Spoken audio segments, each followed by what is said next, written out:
Hello everyone, exam bite के YouTube channel पर आप सभी का बहुत बहुत स्वागत है। यहाँ पर हम पढ़ाई करेंगे, वो भी बिल्कुल नए अंदाज में।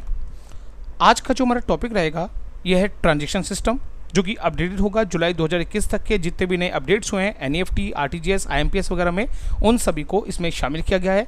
ये इंपॉर्टेंट रहेगा आने वाले एग्जाम यानी बैंक, एसएससी, रेलवे, यूपीएससी के लिए सर, आपके लिए। ठीक है, हम नया टॉपिक स्टार्ट करते हैं। ये चैप्टर नंबर 1 है, जो कि है डिजिटल बैंकिंग का ट्रांजैक्शन सिस्टम। ठीक है, ट्रांजैक्शन की अगर बात की जाए तो ट्रांजैक्शन सिस्टम का मतलब क्या होता है? ट्रांजैक्शन सिस्टम का मतलब होता है कि आप किस मेथड से एक अकाउंट से दूसरे अकाउंट में फंड ट्रांसफर कर सकते हैं। तो दो मेथड ऐसे हैं जिनसे आप फंड ट्रांसफर करते हैं। पहला होता है इंट्रा बैंक ट्रांजैक्शन। जब हम इंट्रा बैंक ट्रांजैक्शन की बात करते हैं तो इसका मतलब क्या होता है कि सेम बैंक की सेम ब्रांचेस के बीच में जो भी आप लेन देन करते हैं। जैसे मान लीजिए अगर आप स्टेट बैंक के कस्टमर हैं तो स्टेट बैंक की किसी भी दूसरी ब्रांच में या दूसरे कस्टमर के साथ में जो आप लेन देन करते हैं वो सब इंट्रा बैंक ट्रांजैक्शन के अंतर्गत काउंट होगा। ठीक है, दूसरा होता है इंटर बैंक ट्रांजैक्शन। जब हम इंटर बैंक ट्रांजैक्शन की बात करते हैं तो इंटर बैंक ट्रांजैक्शन का मतलब ये होता है कि जब आप अपने बैंक से किसी दूसरे बैंक के साथ डील करते हैं। जैसे यदि आप स्टेट बैंक कस्टमर हैं और आप पीएनबी के साथ डील करते हैं या ओबीसी बैंक के साथ डील करते हैं या किसी दूसरे बैंक के डील करते हैं, उनके कस्टमर डील करते हैं, तो ये सब इंटर बैंक ट्रांजैक्शन के अंतर्गत काउंट होता है। ठीक है, इंट्रा बैंक और इंटर बैंक की बात की जाए तो देखिए यहाँ पर इंट्रा बैंक यानी कि with in a same bank branches, यानी कि अगर एक ही बैंक की सेम बैंक सेम ब्रांचेस में लेन देन होता है तो इंट्रा बैंक ट्रांजैक्शन कहलाएगा। जैसे बॉब टू बॉब डील करता है या एसबीआई टू एसबीआई डील करता है। ऐसे यहाँ पर इंटर बैंक ट्रांजैक्शन बात की जाए तो जब आप दूसरे बैंक के साथ डील करते हैं, जैसे कि यहाँ बात की जाए out of the other banks या ब्रांचेस। ठीक है, तो out of the other banks या ब्रांचेस के साथ में जो डील करते हैं ये हमारा इंटर बैंक ट्रांजैक्शन होगा। जैसे कि पीएनबी इसकी डील हो रही है बैंक ऑफ बड़ौदा के साथ में या एसबीआई टू एचडीएफसी के साथ में।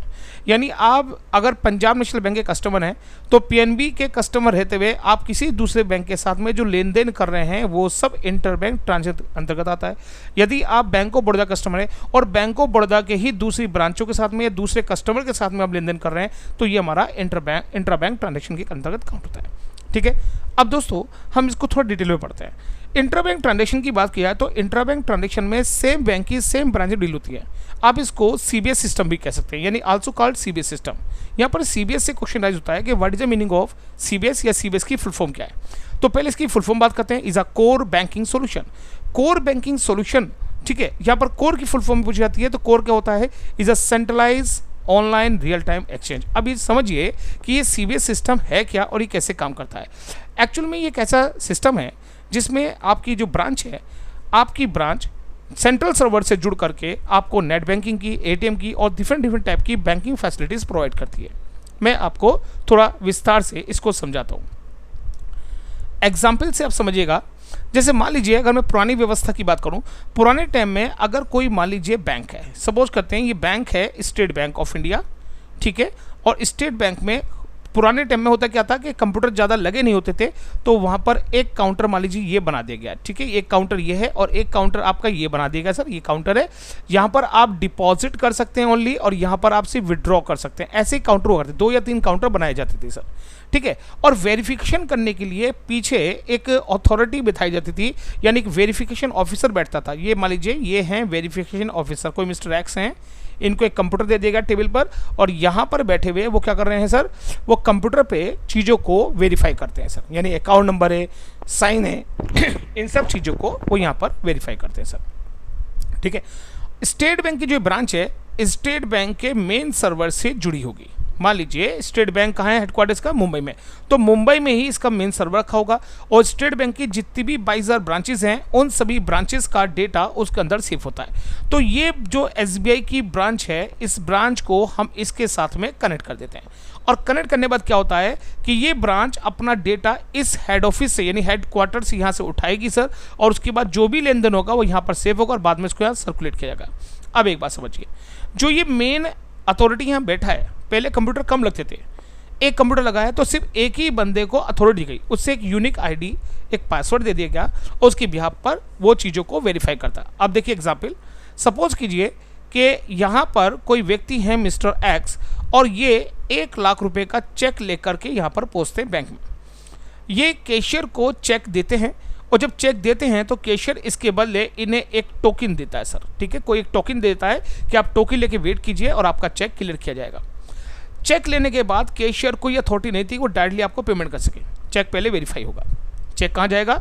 चेक पहुंचेगा पीछे बैठे इस वेरिफिकेशन ऑफिसर के पास।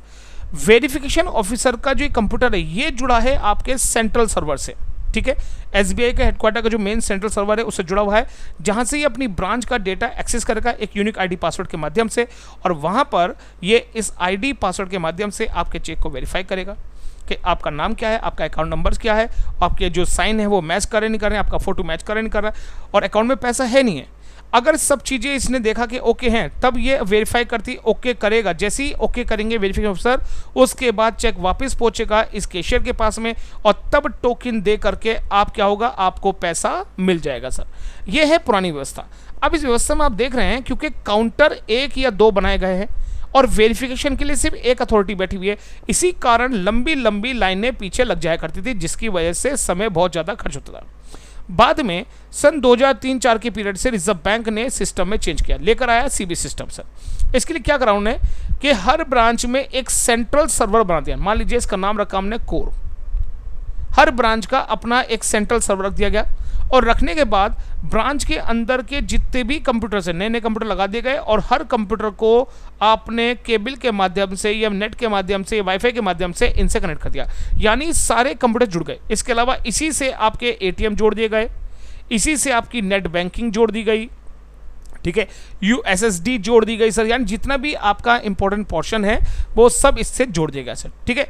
और ये खुद किससे जुड़ा है? स्टेट बैंक के मेन हेडक्वार्टर के साथ में इसको कनेक्ट किया गया है सर, ठीक है। अब जरा देखिए कि यहाँ जो कंप्यूटर लगाए गए, हर कंप्यूटर पे जितने एम्प्लॉई हैं सबको एक यूनिक आईडी और पासवर्ड प्रोवाइड किया गया। उस यूनिक आईडी पासवर्ड से आप किसी भी कंप्यूटर पर बैठ करके अपने अकाउंट को एक्सेस करेंगे, और एक्सेस करने के बाद आप लेन देन कर सकते हैं। ये बैंक के एम्प्लॉय कर रहे हैं सर, ठीक है। अब आप किसी भी काउंटर पे जा करके सीधा चेक दिखाइए, और आपको वहाँ हैंड टू हैंड वेरिफिकेशन हो जाएगी चेक की, और हैंड टू हैंड आपको पैसा मिल जाता है सर। तो अब आप देखते हैं कि पुराने टाइम में लंबी लंबी लाइनें लगती थी, लेकिन अब नहीं लगती। क्यों लगती? क्योंकि अब सेंट्रल सर्वर ब्रांच के अंदर स्थापित कर दिया जाता है, और उसी से सारे कंप्यूटर कनेक्ट होते हैं, और हर इंप्लॉय अपने यूनिक आईडी पासवर्ड के माध्यम से आपके चेक को वेरीफाई कर सकता है। और इसी वजह से अब आपका काम भी आसान हो चुका है। आप घर बैठे जो काम यहाँ बैंक में आपको आके करना पड़ता था, अब घर बैठे आप जो है नेट बैंकिंग का इस्तेमाल करके अपनी बैंकिंग इस्तेमाल कर सकते हैं, एटीएम का इस्तेमाल करते हैं, सीडीएम का इस्तेमाल करते हैं, यूएसडी का इस्तेमाल कर सकते हैं आप लोग, ठीक है, यूपीआई का इस्तेमाल कर सकते हैं। तो सारी बैंकिंग फैसिलिटी जो आपको मिल रही है वो सब इसी के बिहाफ पे मिल रही है सब, ठीक है। तो अब जो भी काम हो रहा है वो इसके द्वारा हो रहा है सर। तो जो भी आप लेन देन करेंगे सब यहाँ पर सेफ होगा, और उसके बाद आपको एचओ के यानी कि जो है एसबीआई का मेन हेडक्वार्टर है वहाँ पर इसको सबमिट किया जाएगा। अब जरा समझिएगा, कोर जिसे नाम दिया मैंने, core means centralize online real time exchange, यानी सेंटर में 24 घंटे ऑनलाइन। देखिए centralize online real time exchange. Real time का मतलब समझ लीजिए बेटा, रियल टाइम का मतलब होता है एक ही बार में एक ही कमांड में फंड को ट्रांसफर करना, ठीक है, यानी जो भी डिसीजन लेना है एक ही बार में सर, ठीक है, जो भी कमांड आनी है वो एक कमांड में सर, ठीक है। तो आपको मल्टीपल कमांड की वेट नहीं करना है। जैसे यहाँ पर क्या था, पहले आपने इसको दिया, उसके बाद वेरिफिकेशन अथॉरिटी के पास गया, वहाँ से वेरीफाई हुआ, तब आपको पैसा मिला, यानी कई सारी कमांड गई। यहाँ पर एक ही कमांड में पैसा आपका ट्रांजेक्ट होगा सर, ठीक है। तो सेंटर में 24 घंटे ऑनलाइन एक ऐसे एक्सचेंज स्थापित किया गया जो रियल टाइम बेसिस पर आपके फंड को कहीं पर भी स्विच कर सकता है सर, ठीक है। आई होप कि आपको सीबीएस समझ आ गया होगा। अब एक पॉइंट यहाँ से बनता है कि सीबीएस सिस्टम यानी सीबीएस बैंकिंग क्या होती है, या कोर बैंकिंग किसे कहते हैं। एक क्वेश्चन होता है, कोर बैंकिंग या सीबीएस बैंकिंग किसे कहा जाता है। तो ध्यान रखिएगा, जब बैंक बैंकिंग के साथ साथ कुछ स्पेशल फैसिलिटी अपने कस्टमर को प्रोवाइड करे, जैसे net banking, mobile banking, CDM machine की फैसिलिटी, ये सब जो फैसिलिटी दी जा रही हैं, ये सब क्या का पार्ट है, हमारा कोर बैंकिंग का पार्ट है सर, ठीक है। आई होप कि आपको ये बात क्लियर होगी। तो ये हमारी इंट्रा बैंक का एग्जाम्पल है, और ये आप देख रहे हैं कि सारा का सारा जो हो रहा है सेम बैंक की सेम ब्रांचेज में हो रहा है सर। हम किसी दूसरी बैंक के साथ करेंगे तो वो कहलाएगा इंटर बैंक ट्रांजेक्शन, यानी एसबीआई अलग है, मान लीजिए यहाँ पर एसबीआई है सपोज कीजिए, और यहाँ पर कोई दूसरा बैंक है, तो ये इंटर बैंक होगा। लेकिन एसबीआई टू एसबीआई जितनी भी ब्रांचेज लेन देन करेंगी वो सब सीबीएस के बिहाफ पर करेंगे सर, ठीक है। तो याद रखिएगा, सीबीएस सिस्टम इंट्रा बैंक का एग्जाम्पल है। सीबीएस की फुल फॉर्म और कोर की फुल फॉर्म आपको अच्छे से आनी चाहिए। ये सिंपल सी डेफिनेशन है।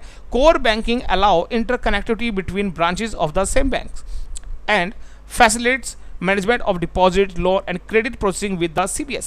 Customers can operate their accounts as well as avail banking services from any branches of the bank on the network. ठीक है। तो बैंकिंग नेटवर्क के माध्यम से आप कहीं पर भी जो है अपने डिपॉजिट कर सकते हैं, लोन ले सकते हैं, क्रेडिट प्रोसेसिंग का काम कर सकते हैं सर। तो इंटर कनेक्टिविटी जो है बिटवीन बैंक, तो सेम बैंक की सेम ब्रांच में लेन देन होती है सर, सीबीएस सिस्टम ही हमारा कहलाता है। अब जो समझने वाला टॉपिक हमारा, देखिए ये सिस्टम आपको मैंने यहाँ पे पिक दिखाई है आपके लिए। इस पिक में आप देख सकते हैं कि ये आपका कोर बैंकिंग सिस्टम है जो मेन सर्वर यहाँ लगा हुआ है, और उससे सारे कनेक्टिविटी हमने जोड़ी हुई है सर। चाहे आपके नेट, चाहे पॉज मशीन हो यानी पॉइंट ऑफ सेल डिस्प्ले हो, चाहे आपका चाहे एटीएम हो, चाहे अदर स्विचेस हो, चाहे यूएसडी हो, चाहे नेटवर्क मोबाइल हो, इंटरनेट, सब कुछ इससे कनेक्ट किया गया है।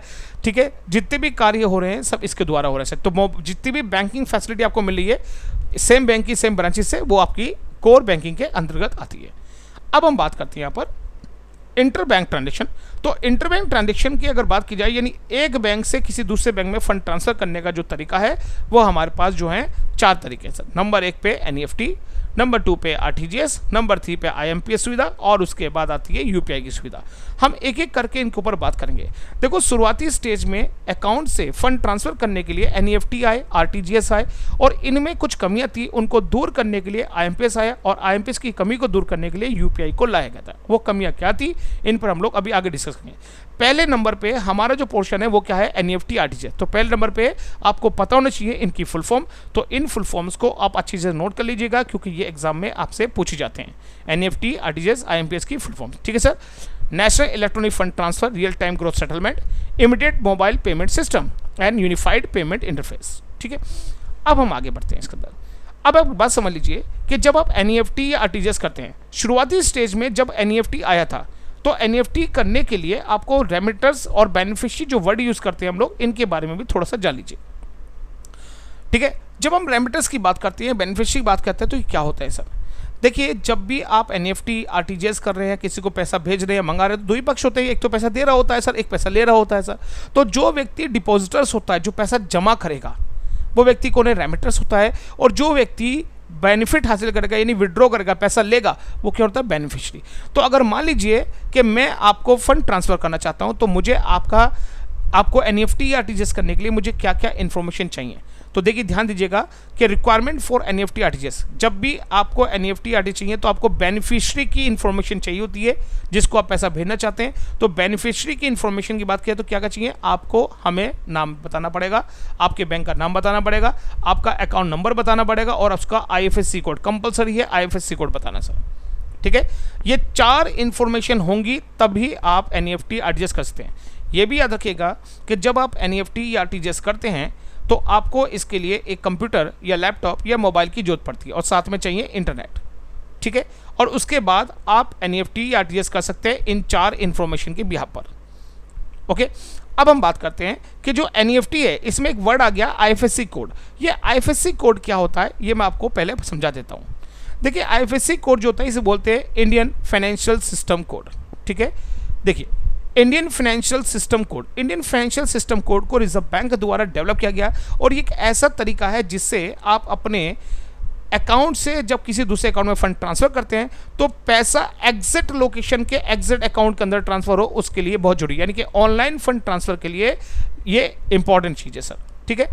अब ये होता क्या है सर, ये 11 डिजिट का अल्फा न्यूमेरिक कोड होता है, ठीक है। टू नेशन, ठीक है, टू नेशनल पेमेंट सिस्टम, कौन से, RTGS NEFT, make use of IFSC in routing of the transaction. The IFSC is an 11 digit alpha numeric code develop by RBI. तो ये ध्यान रखिएगा कि आरटीजीएस या एनईएफटी अगर आप करनी, सिर्फ इन दोनों के लिए, इन दोनों को करने के लिए आपको आईएफएससी कोड की आवश्यकता जरूर पड़ेगी, बिना इसके नहीं होगा। कि देखो ठीक है सर, 11 डिजिट का ये अल्फा न्यूमेरिक कोड है। अब बात आती है मिलता कहाँ पर है, तो देखो, एक तो आपको चेक पे मिलेगा, जो ऊपर जो आपके बैंक का एड्रेस लिखा होता है उसके नीचे आईएफएससी कोड लिखा मिलेगा आपको सर, ठीक है। या मिलेगा आपको ये आपकी पासबुक पर, यहाँ नीचे की तरफ सर, ठीक है। तो पासबुक और आपके जो चेक होते हैं उस पर आपको ये आसानी से मिल जाएगा। इन केस अगर आप पे पासबुक या चेक नहीं है और आपको आईएफएससी कोड की आवश्यकता है, तो फिर आप गूगल पे जा करके भी इसको सर्च कर सकते हैं सर, ठीक है। बैंक का नाम, बैंक का एड्रेस डाल के उसका आईएफएससी कोड आप सर्च करेंगे तो आसानी से आप इसको भी सर्च कर सकते हैं सर, ठीक है। अब बात करते हैं कि जो ये आईएफएससी कोड यहाँ लिखा है, ठीक है, जो कोड लिखा है, इसी कोड को हम थोड़ा सा लार्ज करके निकालते हैं। ये हमने लार्ज करके इसको बाहर निकाला, तो ये जो कोड लिखा है, इस कोड में आप देखेंगे कितने, 11, देखिए 1 2 3 4 5 6 7 8 9 10 11 डिजिट है। ये 11 डिजिट का कैसा है, न्यूमेरिक है, और ये अल्फा भी है सर। तो अल्फा न्यूमेरिक कोड होता है सर, तो पहले नंबर पर ध्यान रखना, क्वेश्चन एग्जाम आ चुका है कि आईएफएससी कोड कितने डिजिट का कोड होता है, तो 11 डिजिट का कोड होता है। कैसा कोड होता है, इज अल्फा न्यूमेरिक कोड होता है। अब इस अल्फा न्यूमेरिक कोड में जो पहले 4 डिजिट्स हैं वो क्या शो करते हैं, ये बैंक नेम को शो करते हैं। 5वें नंबर की डिजिट, चाहे वो 0 हो चाहे ABC कुछ भी लिखा हो सर, वो हमेशा 0 मानी जाती है सर। और उसके बाद लास्ट के 6 डिजिट जो होते हैं ये हमेशा ब्रांच लोकेशन या ब्रांच के डेटा को शो करती है सर।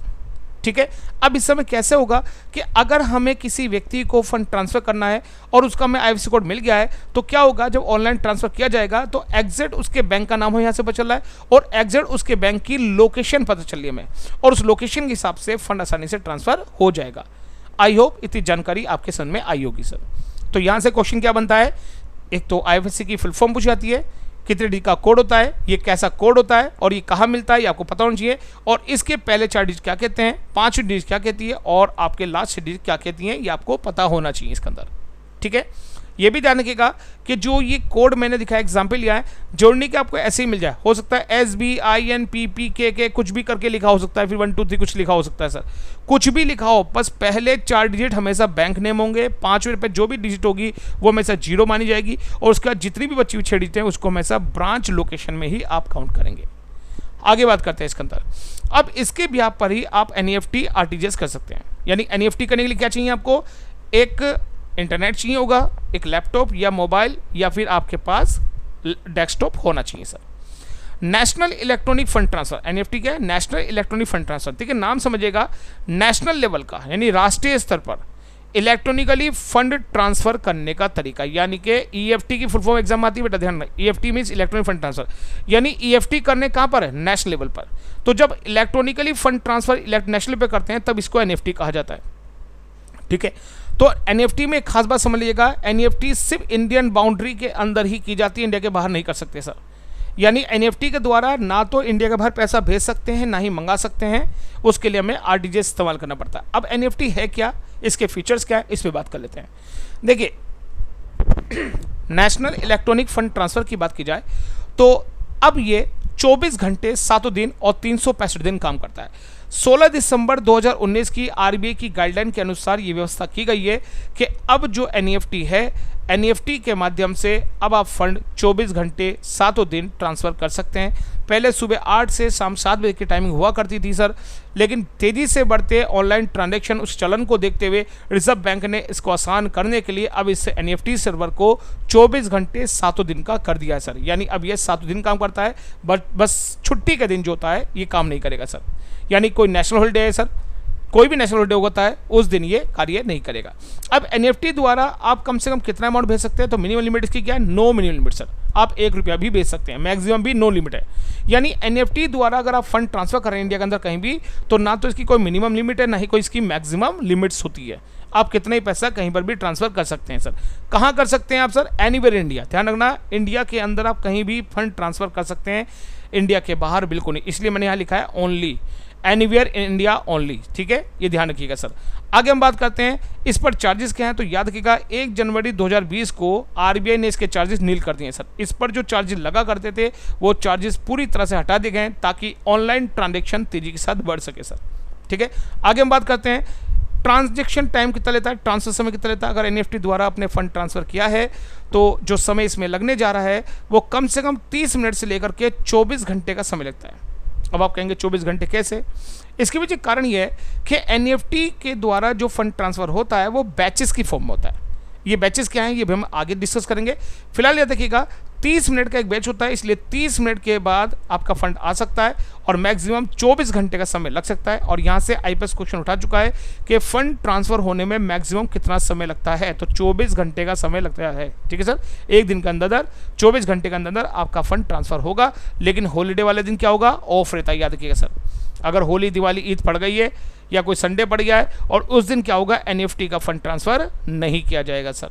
ठीक है, इस तरह ध्यान रखिएगा सर। इसको सुपरवाइज कौन करता है, RBI करता है। अब जैसे कि मैंने बात करी कि 24 घंटे में कितना ही छोटा कितना बड़ा अमाउंट ट्रांसफर कर सकते हैं इंडिया के अंदर कहीं पर भी, कोई चार्ज इसके ऊपर नहीं लगेगा और 24 घंटे के अंदर पैसा आपके अकाउंट के अंदर होगा। RBI इस बात को सुपरवाइज करता है। ये पैसा ट्रांसफर होता है बैचेस के फॉर्म में। अब बात आती है बैचेस क्या होते हैं, तो पहले नंबर पे हम देख लेते हैं कि ऑल NEFT ट्रांसफर बैचेस, तो बैचेस की फॉर्म में कैसे होता है। तो पहले मैं आपको मैनुअली बताता हूँ, फिर आपको स्लाइड से बताता हूँ।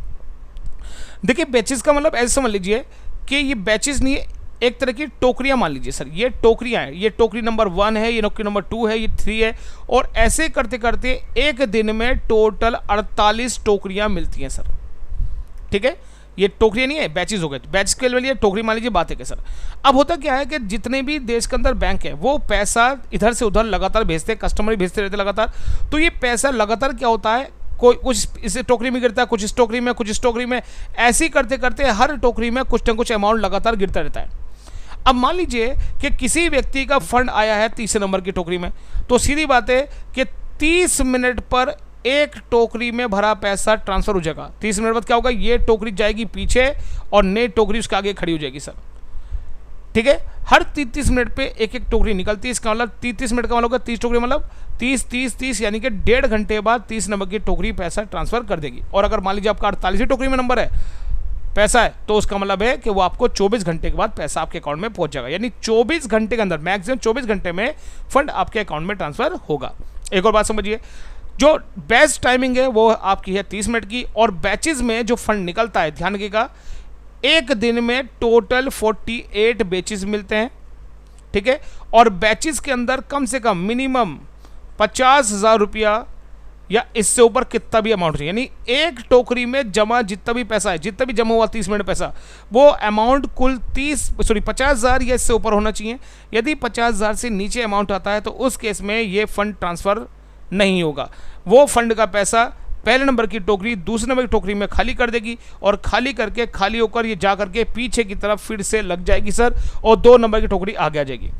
30 मिनट बाद 2 नंबर की टोकरी में पहली का अमाउंट और इसका जो भी अमाउंट जमा होगा वो मिला करके अगर 50 से ऊपर जा रहा है तो तुरंत इसमें जमा पैसा सबके अकाउंट में ट्रांसफर कर दिया जाएगा, नहीं तो ये सिलसिला कंटिन्यू चलता रहेगा। ये याद रखिएगा, रात को 12:30 बजे, ठीक है, फर्स्ट बैच निकलता है और रात को ठीक 12 बजे लास्ट बैच निकलता है, और इस प्रकार से आपके फंड को ट्रांसफर किया जाता है। आई होप इतनी जानकारी आपको अच्छी लगी होगी। अब हम बात करते हैं डिटेल में।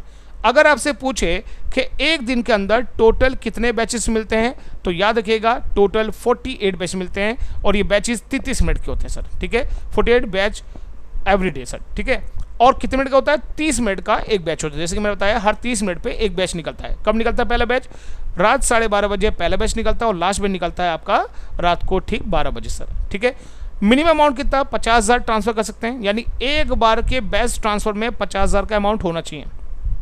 ऊपर कितना भी हो, no limit sir, maximum no limit, 50,000 कम से कम एक बैच में होना चाहिए। मैक्सिमम कितना बड़ा अमाउंट हो, आपका अमाउंट आपके अकाउंट्स में ट्रांसफर कर दिया जाएगा सर। ठीक है, दूसरी बात समझिएगा, एक दिन में कितना भेज सकते हैं बैचेस में, तो 25 लाख के माध्यम 25 लाख रुपए तक फंड ट्रांसफर करते हैं। देखिए करंट में जो सिनेरियो चल रहा है हमारे देश के अंदर, उसके हिसाब से आरबीआई ने थोड़ी सी रिस्ट्रिक्शन लगा रखी है। जो बैंकों की हालत है उसको देखते हुए कि बैंकों में पैसे की कमी ना हो, तो 25 लाख रुपए पर डे ट्रांजेक्शन लिमिट है प्रेजेंट में एनईएफटी की। जो मैंने पॉइंट रेड में किए हैं, इन पॉइंट को बहुत अच्छे से समझ चलेगा, क्योंकि ये एग्जाम पॉइंट से काफ़ी इंपॉर्टेंट है, और इन्हीं पॉइंट से रिलेटेड क्वेश्चन जो होंगे वो आपको मैं नेक्स्ट स्लाइड के अंदर करवाऊंगा सर। ठीक, नेक्स्ट स्लाइड से नेक्स्ट वीडियो के अंदर मैं आपके लिए डालूंगा इसके अंदर सर। ठीक है, अब बात करते हैं कि एनईएफटी के माध्यम से देश के अंदर हम फंड ट्रांसफर करें।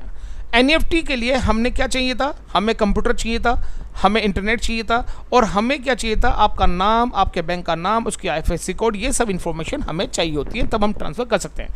अब एनईएफटी की कमी है सर। क्या कमी है सर, एनईएफटी फंड तो ट्रांसफर कर रहा है लेकिन समय बहुत ज़्यादा ले रहा है, यानी 24 घंटे तक का समय इसके अंदर लग जा रहा है सर। तो व्यापार के लिहाज से बहुत अच्छी सुविधा नहीं मानी जाएगी सर। तो एनईएफटी की इस कमी को दूर करना था, लेकिन दूर करने से पहले एक चीज़ और समझ लीजिए, हमारे देश के अंदर बहुत सारे नेपालीज वर्क करते हैं सर, और नेपाली जो भी पैसा देश के अंदर कमाते हैं वो कमाने के बाद अपने देश को पैसा भेजते हैं सर। अब इंडिया के अंदर क्या है, क्योंकि एनईएफटी सिर्फ इंडियन बाउंड्री में काम कर सकता है, तो इसलिए वो इसके द्वारा फंड ट्रांसफर नहीं कर सकते। आरटीजीएस से कर सकते हैं, लेकिन उसके लिए अमाउंट 2 लाख, ये 2 लाख से ऊपर अमाउंट होना चाहिए सर। तो यहाँ पर किसी भी तरह से नेपाली पैसा नहीं भेज पाते, छोटे छोटे अमाउंट होते हैं, तो वो पैसा कैश में लेकर के कैरी करते हैं सर। अब रास्ते में लूटपाट भी हो जाती है, या चोरी चकारी का डर भी वहाँ पर बहुत ज़्यादा रहता है सर। इस बात को देखते हुए नेपाल सरकार ने भारत सरकार से 2009 में रिक्वेस्ट करी कि हमारे देश के अंदर जो नेपाली काम कर रहे हैं, आप उनको नेपाल में फंड ट्रांसफ़र करने की सुविधा प्रदान करें। यानी जो सुविधा आप बैंक की यहाँ पर इस्तेमाल कर रहे हैं इंडिया के अंदर, वो सुविधा नेपाल में भी इस्तेमाल की जा सके। इसके लिए भारत ने इंडो नेपाल रेमिटेंस एग्रीमेंट 2009 को साइन किया। इंडो नेपाल रेमिटेंस एग्रीमेंट जो योजना है, इस योजना के तहत यह तय किया गया कि मैक्सिमम 50,000, ये परमिशन अमाउंट है ना, मैक्सिमम 50,000 रुपये इंडियन रुपीज, मैक्सिमम 50,000 रुपये तक आप एनईएफटी के माध्यम से नेपाल ट्रांसफर कर सकते हैं। यानी नेपाल में जो भी वर्कर काम कर रहा है, नेपाली जो भी वर्कर इंडिया में काम कर रहा है, वो यहाँ से जो भी पैसा भेजना चाहता है तो वो मैक्सिमम 50,000 रुपया ट्रांसफर कर सकता है। ठीक है, देखो लिखा भी है, the scheme was launch to provide a safe and cost efficient avenue of migrant Nepalese workers in India to remit money back to their family in Nepal.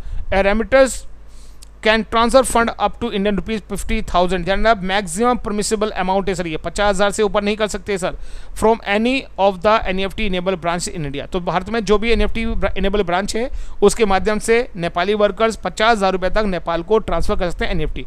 इसका मतलब ये बात तय हो गई कि एनईएफटी इंडियन बाउंड्री के अलावा सिर्फ और सिर्फ नेपाल में भी फंड ट्रांसफर कर सकती है, नेपाल के साथ लेन देन हो सकता है।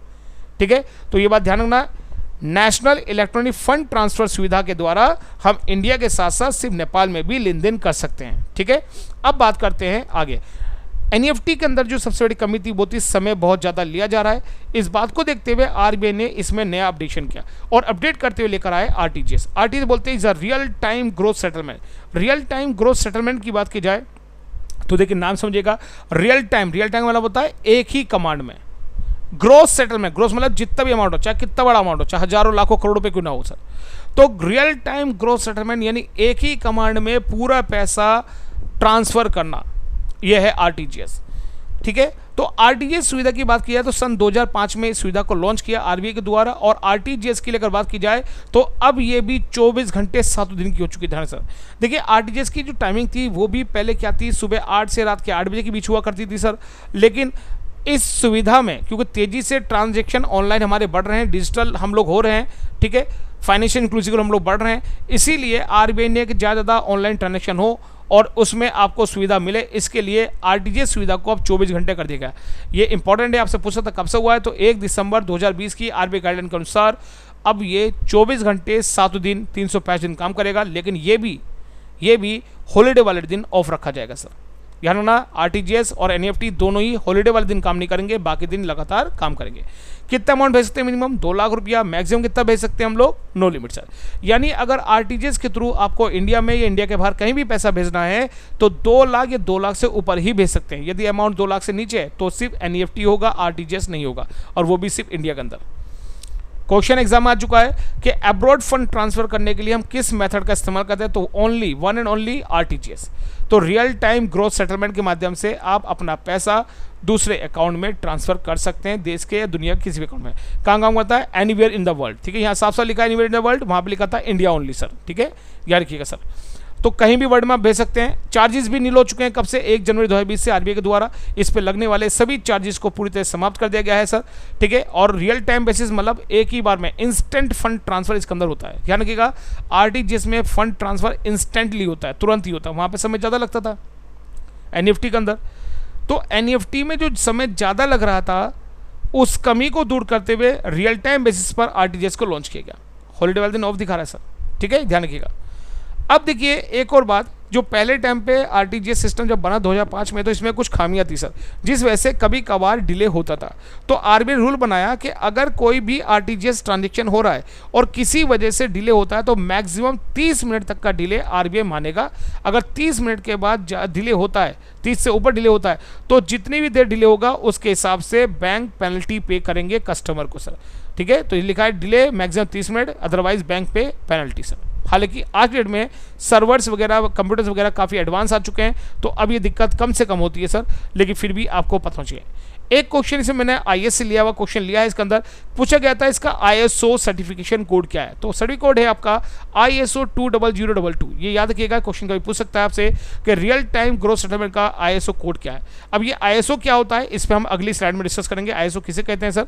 ठीक है, और सुपरवाइज कौन कर रहा है इसके लिए, ये भी आरबीआई। ठीक है सर, तो यहाँ पे आप ये ध्यान रखेंगे कि रियल टाइम ग्रोथ सेटलमेंट कम से कम 2 लाख या 2 लाख से ऊपर अमाउंट के लिए किया जाता है। वर्ल्ड में कहीं भी पैसा भेज सकते हैं, 24 घंटे काम करता है सर, और चार्जेस इसके ऊपर अब नहीं लगती सर, ठीक है।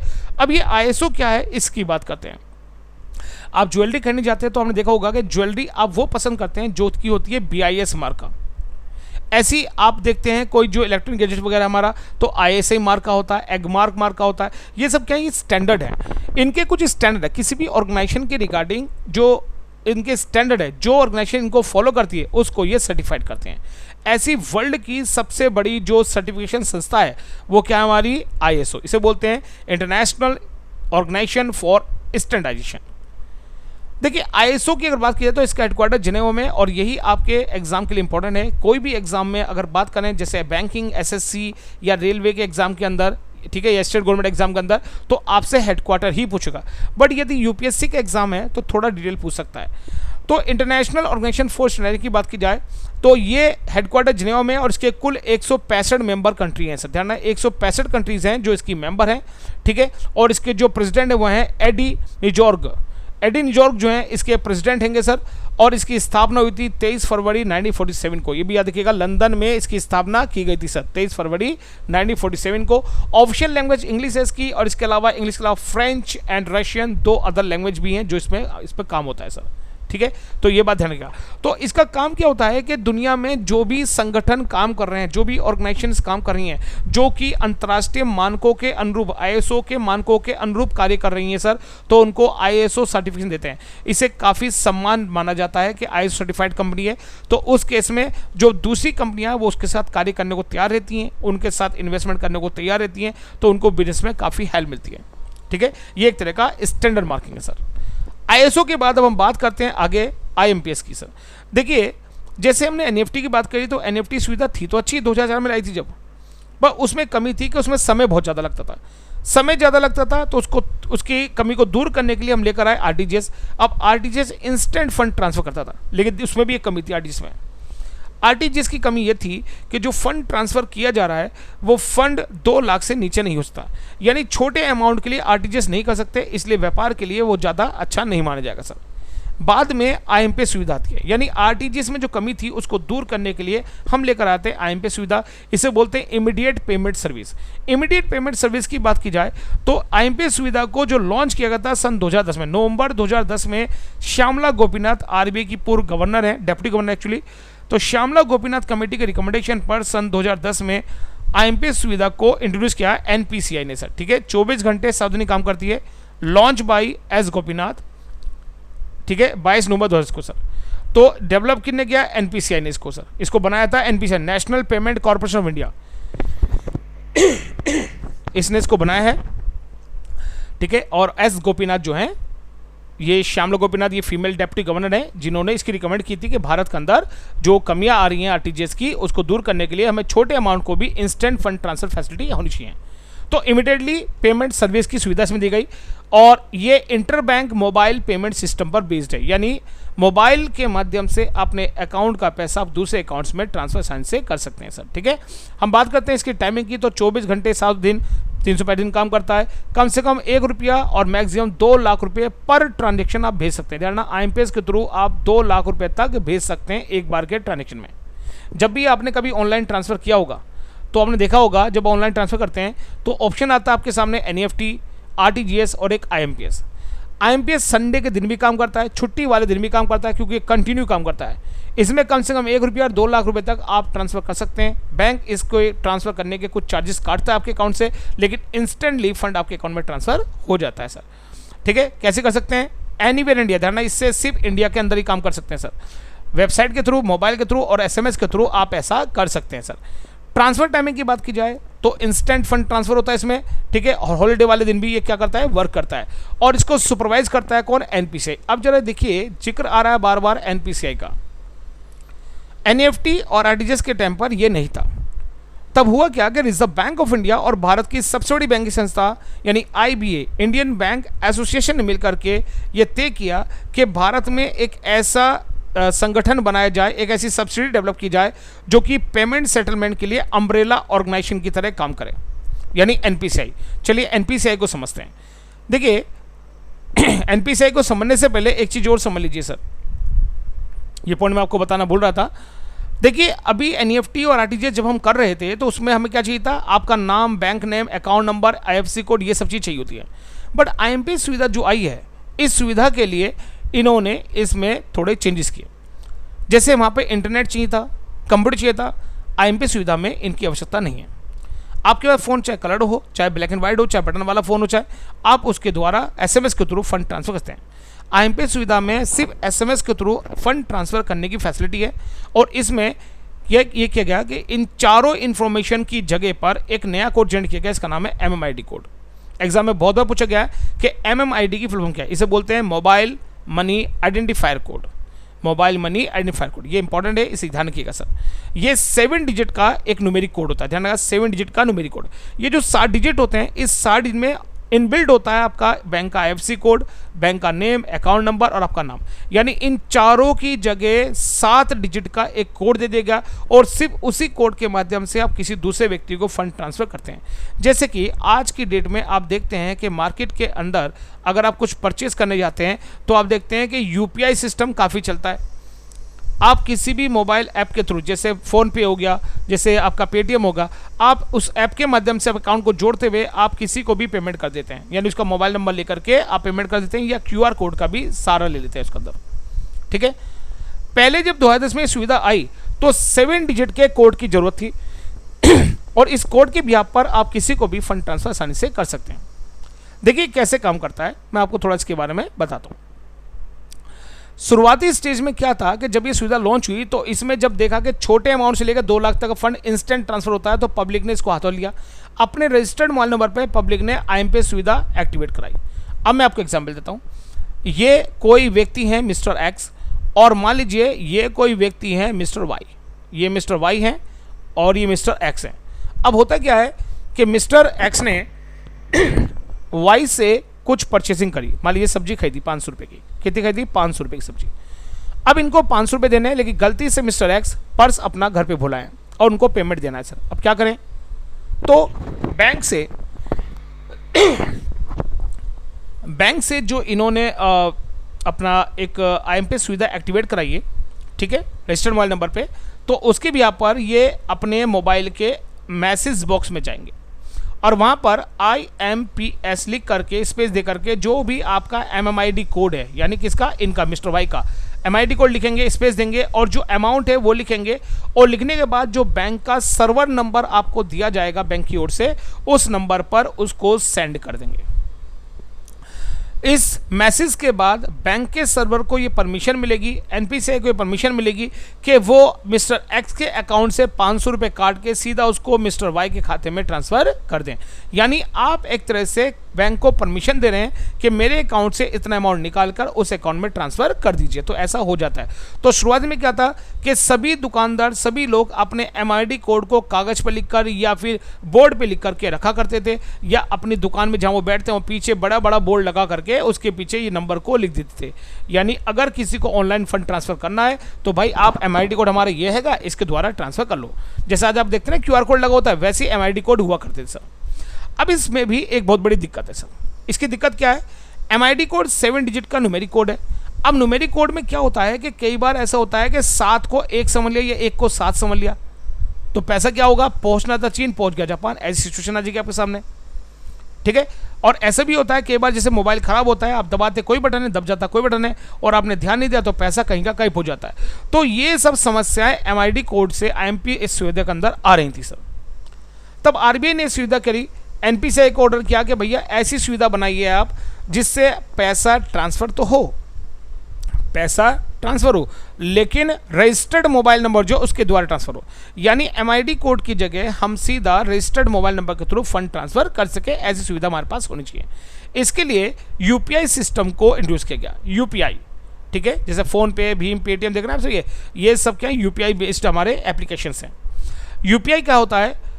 यूनिफाइड पेमेंट इंटरफेस, यानी एक ऐसा पेमेंट इंटरफेस जिसके द्वारा मल्टीपल अकाउंट में ट्रांजैक्शन कर सकते हैं सर। देखिए हम बात करते हैं यहाँ पर, अगर मेरा प्रयास, मेरी मेहनत अच्छी लग रही हो आपको तो please like and subscribe the my channel, ठीक है। आगे बात करते हैं।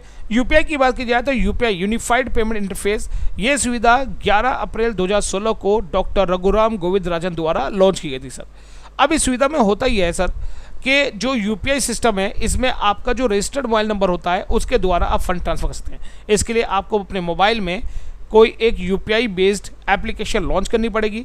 आपके जो रजिस्टर्ड आपके मोबाइल से जुड़ा हुआ जो आपका बैंक अकाउंट है उसको आपको उससे कनेक्ट करना पड़ेगा, फिर आप फंड ट्रांसफ़र आसानी से कर सकते हैं। लिमिटेशंस याद रखिएगा, इसके अंदर चार्जेस कुछ नहीं लगेगा, नील है चार्जेस, लेकिन 1 लाख रुपए एक बार के ट्रांजेक्शन में कर सकते हैं। यानी यूपीआई के थ्रू फंड ट्रांसफर लिमिट कितनी है हमारी, 1 लाख रुपए पर ट्रांजेक्शन, यानी 1 लाख रुपए पर ट्रांजेक्शन हिसाब से आप ट्रांसफर कर सकते हैं। ठीक है, ये ध्यान रखिए सर। तो शुरुआती समय यूपीआई जब आया तो इसमें यह हुआ कि अगर मेरे अकाउंट के अंदर फोन पे पड़ा है तो आपके अकाउंट में फोन पे होना चाहिए, और फोन पे वाले लोग ही आपस में लेन देन कर सकते हैं। ऐसे ही आपके जो पेटीएम वाले हैं पेटीएम के साथ कर सकते डील सर, आपका भीम वाले भीम के साथ डील कर सकते हैं। इस प्रकार से सुविधा लॉन्च की थी। अब मैं आपको आगे बताता हूं कि भारत के अंदर जो सबसे पहला यूपीआई आया था उसका नाम है Bhim, Bharat interface for money. यह है भारत इंटरफेस फॉर मनी। ठीक है, भीम ऐप जो है यूपीआई आईडी इस पर जनरेट की गई और उसके बाद आपके अकाउंट को जोड़ने के बाद आप इसके द्वारा फंड ट्रांसफर कर सकते हैं। देखिए, अगर आप भीम ऐप का यूज़ करते हैं तो यहाँ से क्वेश्चन नहीं बनता कि भीम की फुल फॉर्म क्या है। दूसरा, भीम के द्वारा एक दिन में मैक्सिमम कितना फंड ट्रांसफर होता है, तो याद रखिएगा पर ट्रांजेक्शन या पर डे ट्रांजेक्शन लिमिट कितनी है इसकी, 40,000 रुपया सर। ठीक है, ए यूजर ऑन भीम can send money to a limit of ₹40,000 per transaction and ₹40,000 per day. एक दिन में 40,000 तक का फंड ट्रांसफर कर सकते हैं। इसीलिए हम यूज़ करते हैं किसका, फ़ोन पे का या पेटीएम का या दूसरी कंपनियों का हम इस्तेमाल इसके अंदर कर लेते हैं सर। ठीक है, अब हम आगे बात करते हैं। जब ये ऐप लॉन्च हुआ, ठीक है, यूपीआई सिस्टम लॉन्च हो गया, तो ये बहुत ही क्रांतिकारी कदम था सर। यानी जो आप MMID कोड डाल करके गलतियां कर रहे थे वो गलतियां यहाँ पर एक तरह से काफ़ी हद तक समाप्त हो गई। यानी सिर्फ मोबाइल नंबर के माध्यम से आप इसमें मोबाइल नंबर जो भी आपका है उस मोबाइल नंबर के माध्यम से आप दूसरे व्यक्ति को फंड ट्रांसफ़र कर सकते हैं। लेकिन उसमें भी एक समस्या थी। समस्या क्या थी कि जब आप यूपीआई का इस्तेमाल करते हैं तो यूपीआई का इस्तेमाल करने पर आपको क्या करना होगा सर, एक तो सेम टू सेम दोनों का यूपीआई आईडी होनी चाहिए। यानी अगर आप फ़ोन पे हैं मान लीजिए, ठीक है, फ़ोन पे हैं तो आप भी फ़ोन पे होने चाहिए सर, फ़ोन पे। ठीक है, आप भी फ़ोन पे होने चाहिए, और दोनों जब एक आपका ऐप है तो उस पर आप लेन देन कर सकते हैं। यानी अगर मैं बात करूं यहाँ पर कोई दूसरी कंपनी XYZ का अगर कोई ऐप है तो आप उसका डील नहीं कर सकते, आपको भी अपने पास XYZ डालना पड़ेगा। इसका मतलब क्या हुआ कि जब एक ही सेम ऐप आपस में लेन देन कर रहे थे तो इसको लेते हुए हर व्यक्ति के जो मोबाइल है उसमें 8-8, 10-10 ऐप डालने पड़ रहे थे सर। लेन देन करने के लिए 8-8, 10-10 ऐप डालने पड़ रहे थे, जिससे बहुत ज़्यादा रश पड़ रहा था सर। तब रिजर्व बैंक ऑफ इंडिया ने 2017 में एक गाइडलाइन जारी करी, कहा कि अब आप कोई सा भी एक ऐप लीजिए, यूपीआई बेस्ड होना चाहिए, और उसके बिहार पर आप किसी भी दूसरे ऐप में फंड ट्रांसफ़र कर सकते हैं, चाहे वो किसी भी कंपनी का हो, कोई सा भी हो, आपके बैंक खाते में सीधा आपको पैसा मिलता है। और ये सुविधा आज भी चल रही है सर। ठीक है, इतनी जानकारी आपको अच्छी लगी होगी सर। आगे मैं बताता हूँ के लिए कि जब हम मोबाइल नंबर इसमें डाला करते थे तो मोबाइल नंबर डालने पर हमें काफ़ी सारी फॉर्मेलिटीज़ पूरी करनी पड़ती सर। ठीक है, तो यहाँ पर एक और नया सिस्टम लॉन्च किया रिजर्व बैंक ऑफ इंडिया ने, इसमें सुधार करते हुए। क्या सुधार किया उन्होंने सुधार किया QR कोड का। ये है QR कोड, देखिए, क्विक रेस्पॉन्स कोड, याद रखिएगा इसकी फुल फॉर्म होती है is a quick response code. Quick response code में क्या होता है कि जो आपका फाइनल पेमेंट वाला पेज है वो इसके अंदर इनबिल्ड कर जाता है। अब जैसे ही आपको पेमेंट करना है और इस QR कोड को आप स्कैन करेंगे तो स्कैन करते के साथ ही क्या होगा कि आपका जो यूपीआई ऐप है आपको फाइनल पेज पे ले जाएगा। सिर्फ अमाउंट डाल करके आप उसे सेंड कर दीजिए और आपका पैसा जो भी बंदा है उसको मिल जाएगा आसानी से। ठीक है, तो QR की फुल फॉर्म याद रखिएगा is a quick response code. तो यूपीआई सिस्टम आज की डेट में क्रांतिकारी सुविधा है सर। तो एनईएफटी कमियों को दूर करते हुए हम लेकर आते हैं आपके सामने आरटीजीएस, और आरटीजीएस कमी को दूर करते हुए हम लेकर आते हैं आईएमपी सुविधा, जिसमें था 7 डिजिट का एमआईडी कोड। और एमआईडी कोड की बात को भी खत्म करते हुए हमने क्या करा, यूपीआई सिस्टम लेकर आते हैं और उसमें अब कर दिया है सीधा QR कोड, यानी आपको कुछ टैप नहीं करना, सीधा स्कैन कीजिए और पेमेंट कीजिए सर। तो बहुत अच्छी सुविधा है सर। ठीक है, अब हम आगे बात करते हैं इसके अंदर।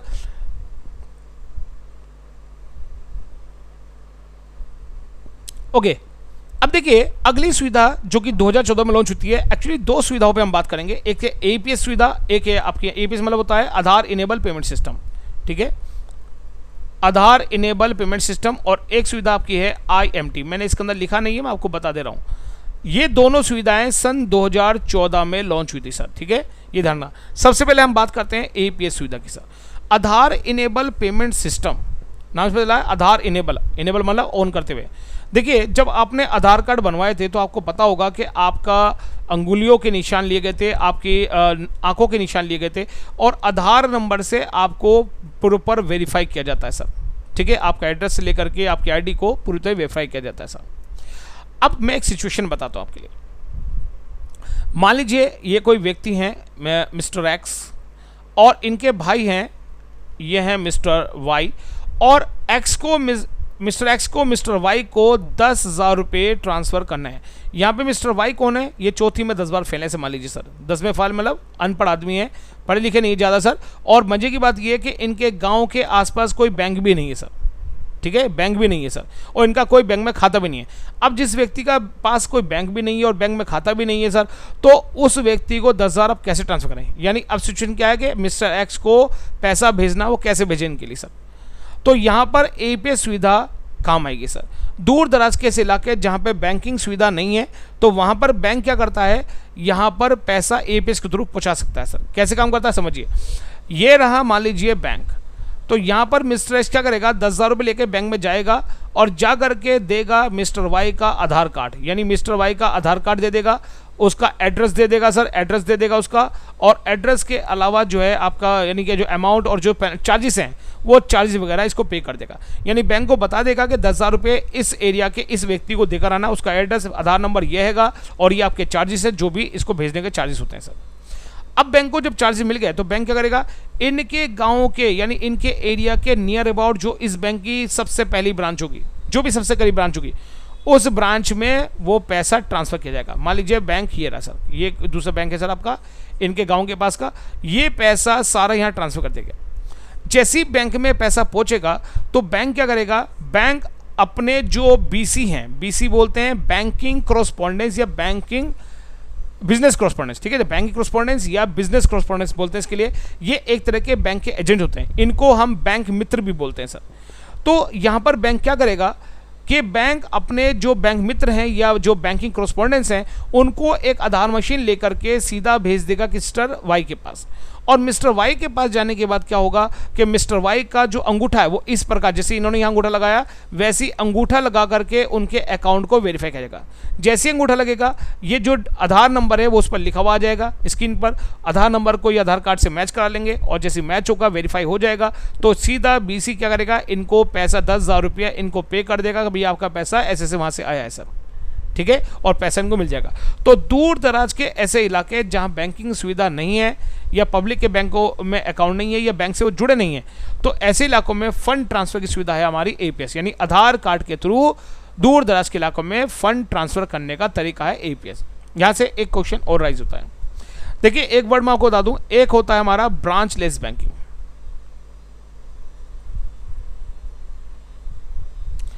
ब्रांचलेस बैंकिंग किसे कहते हैं, ठीक है, और एक होती है हमारी डोर स्टेप बैंकिंग।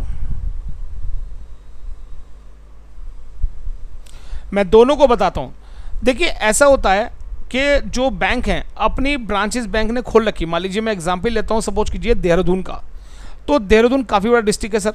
अब देहरादून के आसपास बहुत सारे गांव भी होंगे मान लीजिए, तो वहां पर जो गांव होंगे, कुछ गांव ऐसे होंगे जो कि बिल्कुल एक तरह से आबादी से कटे हुए हैं सर, जहां पर कोई बैंक की सुविधा नहीं है सर। तो उनको बैंकिंग करने के लिए, उस गांव के लोगों को बैंकिंग करने के लिए देहरादून पहुंचना पड़ता है, काफ़ी लंबा सफर तय करना पड़ता है उनके लिए। तो उनकी सुविधा के लिए बैंक क्या करेगा, अपने कुछ बीसीस को उस गांव में अपॉइंट कर देगा। ये बीसी यानी कि बैंक मित्र, यानी जो बैंक के एजेंट्स हैं, ये सीधा उस गांव में जा करके अपनी कुछ ब्रांच खोल देंगे, जैसे कि एसबीआई ग्राहक केंद्र, बड़ौदा ग्राहक केंद्र खोल देंगे, और वहां पे उसके माध्यम से बैंकिंग फैसिलिटीज आपको प्रोवाइड करेंगे। जैसे आपको लोन चाहिए, आपको अकाउंट्स खोलना है, आपको लेन देन करना है, वो सब सुविधा ये आपको प्रोवाइड करेंगे और ला करके बैंक में जमा कर देंगे सर। ठीक है, तो दूर दराज के इलाकों में जो ये सुविधा दी जा रही है, ठीक है, बिना बैंक की ब्रांच को खोले बीसीएस के माध्यम से, इसे बोलते हैं ब्रांचलेस बैंकिंग। ठीक है, तो याद रखिएगा ब्रांचलेस बैंकिंग, तो दूर दराज के इलाकों में बिना बैंक की ब्रांच खोले बीसीएस के माध्यम से जो बैंकिंग हो रही है, इसे ब्रांचलेस बैंक कहते हैं। अब मान लीजिए बीसी वहां जाकर के घर घर जाते हैं और लोगों के अकाउंट्स खोलने की कोशिश करते हैं, लोन की सुविधाओं के बयान कर देते हैं, तो इसे बोलेंगे डोर स्टेप बैंकिंग। तो ठीक है, दूर दराज के इलाकों में, ठीक है, बिना बैंक की ब्रांच खोले जो बैंकिंग हो रही है उसे ब्रांचलेस बैंकिंग कहेंगे। और जब बीसीज यानी बैंक जो है एजेंट्स के माध्यम से आपके घर बैंकिंग फैसिलिटी प्रोवाइड करते हैं, तो इसे कहते हैं डोर स्टेप बैंकिंग। तो इसे भी आप अच्छी तरह से याद रखिएगा सर। अब बात आती है IMT सुविधा की, instant money transfer. Full form क्या है इसकी? Is instant money transfer. ठीक है, याद रखिएगा, इंस्टेंट मनी ट्रांसफर। ये सुविधा सबसे पहले बैंक ऑफ इंडिया ने लॉन्च करी थी सन 2014 में। याद रखिएगा, बैंक ऑफ इंडिया देश का पहला बैंक है जिसने IMT सर्विसेज को 2014 में सबसे पहले लॉन्च किया था। अब ये सुविधा क्या है? ये एक ऐसी सुविधा है जिसमें बिना बैंक अकाउंट के, बिना ATM कार्ड के आप ATM से पैसा विड्रॉ कर सकते हैं। सुनकर आपको आश्चर्य लगा होगा, लेकिन मैं आपको बता दूं ये बिल्कुल सच बात है। बिना बैंक अकाउंट के, बिना ATM कार्ड के आप पैसा ATM से निकाल सकते हैं। देखिए मैं आपको बताता हूँ IMT से कैसे आप पैसा निकाल सकते हैं सर।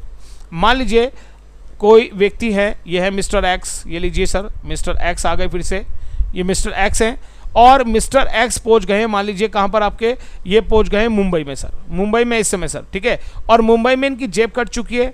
ठीक है, और इनका जो है सामान भी चोरी हो चुका है। अब ये बड़े परेशान हैं, क्या करें, कैसे करें, मतलब घर कैसे पहुँच जाए सर। ठीक है, तो इन्होंने अपने दोस्त मिस्टर वाई को फ़ोन करा। ये रहे मिस्टर वाई, इनको फ़ोन करा कि सर मेरी हेल्प कीजिए, मैं यहाँ फंस गया हूँ, मेरा सामान चोरी हो चुका है और अब मुझे अपने घर आना है, तो बताइए मैं कैसे आ सकता हूँ, मेरे पास इस समय पैसा भी नहीं है सर। तो मिस्टर वाई क्या करते हैं कि ठीक है आप रुकिए, मैं कुछ करता हूँ। मिस्टर वाई अपने रजिस्टर्ड मोबाइल नंबर पे IMT सर्विसेज को एक्टिवेट कराना होगा पहले इनको। तो IMT सर्विसेज मिस्टर वाई के मोबाइल पर एक्टिवेट है। उस सर्विसेज के बिहाफ पर मिस्टर वाई क्या करेंगे, अपने मोबाइल के मैसेज बॉक्स में जाएंगे और मैसेज बॉक्स में जाने के बाद IMT लिखेंगे, स्पेस देंगे और जो भी अमाउंट है, अमाउंट के साथ जो भी इन्होंने कोड दिया होगा वो कोड यहाँ मेंशन करेंगे और मेंशन करने के बाद बैंक के सर्वर पर इसको भेज देंगे। सर्वर पे मिलने के बाद सर्वर रिवर्ट में तुरंत इनको एक कूपन कोड टाइप का भेज देगा। जैसे आपने कभी ना कभी मोबाइल रिचार्ज जोड़ के होंगे स्केच कार्ड करके, स्केच करने के बाद आपने रिचार्ज किया होगा मोबाइल के लिए, ये भी सेम वही सुविधा है सर। जैसे ही मिस्टर वाई ने मोबाइल IMT लिख करके मैसेज करा, अमाउंट लिख करके IMT लिख करके जो मैसेज करा बैंक के सर्वर को, तो इस सुविधा को इन्होंने एक्टिवेट कर रखा है। इसके एवज में आपके पास एक कोड भेज दिया गया बैंक के द्वारा। मिस्टर वाई एडिटेड इस कोड को आपके मोबाइल नंबर पे या जो नंबर आपने दिया होगा उस नंबर पे इसको भेज देंगे।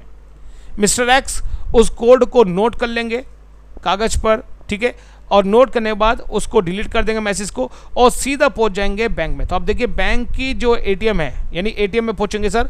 ATM की स्क्रीन पर दो ऑप्शन आते हैं, एक आता है आपका बैंकिंग ऐसे करके और एक आता है आपका ATM, सॉरी ATM नहीं आएगा, IMT सर, गलत बोल दिया मैं, आपको IMT आएगा सर, IMT आएगा। ठीक है, तो आप IMT पे टिक करेंगे और जो ये कोड दिया गया है, ये कोड जैसे उसमें डालेंगे, डालते के साथ ही क्या होगा कि 10,000 रुपये ATM से आपको प्राप्त हो जाएंगे। यानी आपका कोई बैंक में खाता भी नहीं था सर, बिना खाता खोले, बिना ATM कार्ड के आपने ATM से पैसा निकाल लिया। ठीक है, तो ये IMT फैसिलिटी है, बिना बैंक अकाउंट के, बिना ATM कार्ड के ATM से पैसा विड्रॉ कर सकते हैं। आई होप कि आपको ये जानकारी पसंद आएगी। दोस्तों अगर मेरी मेहनत आपको अच्छी लग रही है तो प्लीज़ चैनल को लाइक एंड सब्सक्राइब जरूर कीजिए, आप मेरा हौसला बढ़ाएंगे, मैं आपके लिए और बेहतर वीडियोस इसके अंदर बनाता रहूँगा सर। आगे हम बात करते हैं इसके अंदर APS सुविधा की। देखिए APS सुविधा हम बात ही कर चुके हैं, आप एक बार पढ़ लीजिए इसके लिए। APS is a bank led model which allow online interoperable financial transaction at post यानी point of sales micro ATM through the business correspondents यानी BC बोलते शॉर्ट में, या इनको बैंक मित्र कहते हैं, bank Mitra of any banking using the Aadhaar authentication sir. ठीक है, तो आधार कार्ड के थ्रू फंड ट्रांसफर करने का तरीका। तो अब आप देखिए आपने कितने सारे तरीके यहाँ पर समझ लिए फंड ट्रांसफर करने के। अब एक और समझते हैं भारत बिल पे। देखिए BBPS फुल फॉर्म है Bharat bill payment system. Bharat bill payment system सन 2013 में लॉन्च किया गया है बाई NPCI। ठीक है, याद रखिएगा कब लॉन्च हुआ, 2013 में। क्या लिखा है, any time anywhere bill payment, यानी एक ऐसी सुविधा है जब आप भारत में कहीं भी कैसे भी जो बिल होते हैं आपके वो पेमेंट कर सके आसानी से। सर समझिएगा ये कैसे वर्क करता है, इसको मैं आपको एग्जाम्पल समझाता हूँ। मान लीजिए ये है मिस्टर एक्स, ये मिस्टर एक्स हैं और मिस्टर एक्स के बच्चे जो हैं एक स्कूल में पढ़ते हैं सर। मान लीजिए स्कूल की फीस हैगी आपकी 5,000 रुपया, तो ये 5,000 रुपया जो है आपकी, ये 50,000 मान लेते हैं, चलो एक साल की फीस है 50,000 रुपया, ये इनको पे करनी होती है। इसके अलावा इनको इलेक्ट्रिसिटी का बिल होता है सर, जो कि हर महीने इनको पे करना, मान लीजिए मोटा मोटा वो 5,000 रुपये का है सर। इसके अलावा इनको हर महीने इंश्योरेंस का प्रीमियम जमा करना, वो भी मान लीजिए मोटा मोटा 10,000 रुपये का है सर। इसके अलावा मान लीजिए हर महीने लोन की EMI जो है इनको वो पे करनी है, तो वो मान लेते हैं मोटा मोटा आपके लिए सपोज कीजिए 12,000 रुपये का sir.